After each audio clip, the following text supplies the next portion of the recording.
you moved from HROD That's to right. sustainability leadership. Yep. What was the moment you decided I am going all in on this? Well, actually, I started out as a production engineer, and the reason I mention that, so like a manufacturing engineer, working with principles like Lean, Six Sigma. So I was working in all that, and then I sort of moved into engineering, project management, procurement. I moved into things like human resources, human resource development, business transformation, and then from there, I met up. Well, I went to various companies and countries all around the world, and I came back home and I met up with our Chief Operating Officer, Anthony Burns. He said, "Can you come in and help us develop an organisation?" And the first thing was health and safety. But what happened was that 2018 we started to learn more about sustainability, and when we started that journey, it was about eliminating waste going to landfill to reduce costs, because there was an increase in cost of putting things to landfill. And we were using lean techniques. So I was using a lot of different lean techniques, exploring what was in skips, taking everything out of skip, categorising it, weighing it, looking at what could we do, what are the alternatives to actually putting it into landfill. And so using these techniques, but those take quickly. I've transferred my knowledge about lean to green. And it's so what I've been doing is applying all my experiences and skills I've developed over the years and moving more into sustainability. So starting off with reducing water consumption, conserving as much water as I can, understanding a process. So I modelled the process, but rather than looking at quality, looking at lead times, looking at costs, I started to look at emissions and the consumables and understanding the flow of material through the business. So that's what I then started to do, was modelling that and understanding the circular nature, analysing what was leaving the business and how it could be brought back in, understanding what was leaving the business and deflect it from landfill or deflect it from incineration, and look at alternative uses. How could that be recycled? How could that be reused by somebody else? And that's what we did. And we did several projects every year, and each step, remember, that was back in, it really sort of erupted in 2019. 2018 we're sort of starting the journey, but so every year we'd be doing more and more and more and reaching out wider rather than introspective.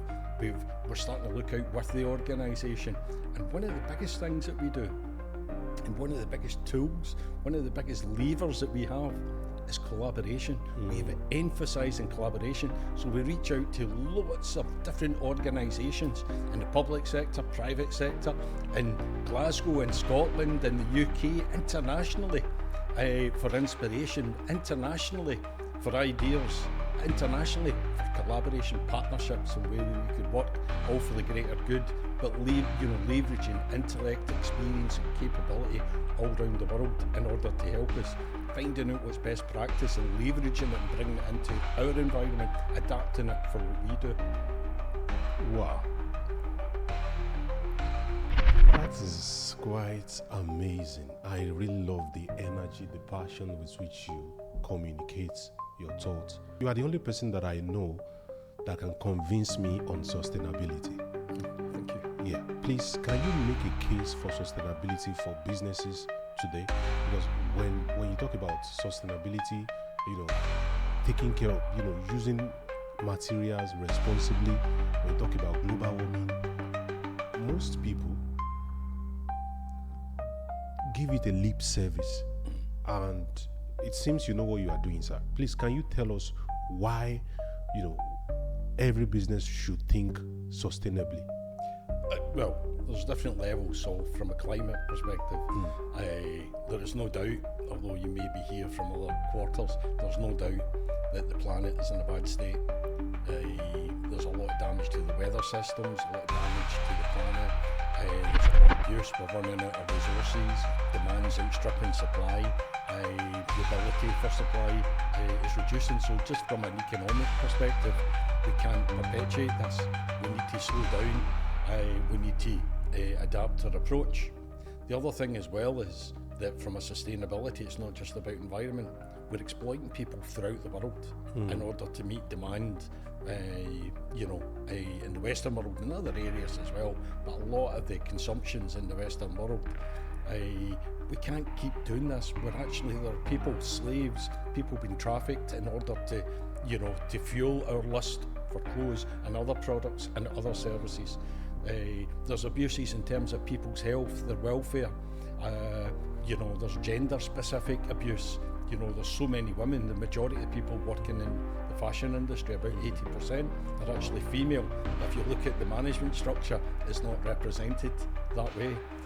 The other thing as well is people's health is suffering, not just in the workplace, but also from an environmental. We're poisoning rivers, we're actually using potable water that people are drinking, and it's actually affecting people. But see all these abuses that are happening, people less than the minimum wage, not getting paid. This is happening not just in other countries like the global south, it's happening in the UK as well. And it's happening in places like Leicester. There's a hot spot of fast fashion in Leicester, and a lot of the abuses are actually happening there in the UK. So it's a horrific time. On top of that, but there is a business case for this, and there's a lot of things that we've done. When I say a business case, first of all, from our perspective, it's nice to be part of something bigger than yourself. Yeah. It's nice to be doing the right thing. It's nice to be focusing on helping people and protecting the environment and creating circular models. It's lovely getting the attention, the PR.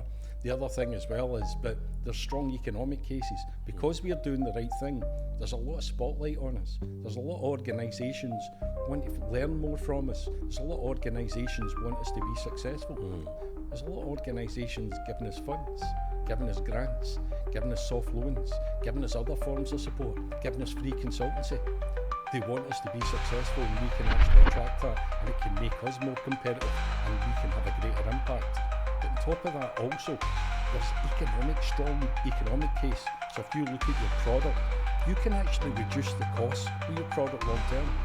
You could also, instead of looking at it as a product, you could look at it as a service, and you could actually make it an annuity. You could generate revenue over a long period of time from that product, and you design it for longevity. So there's so much out there.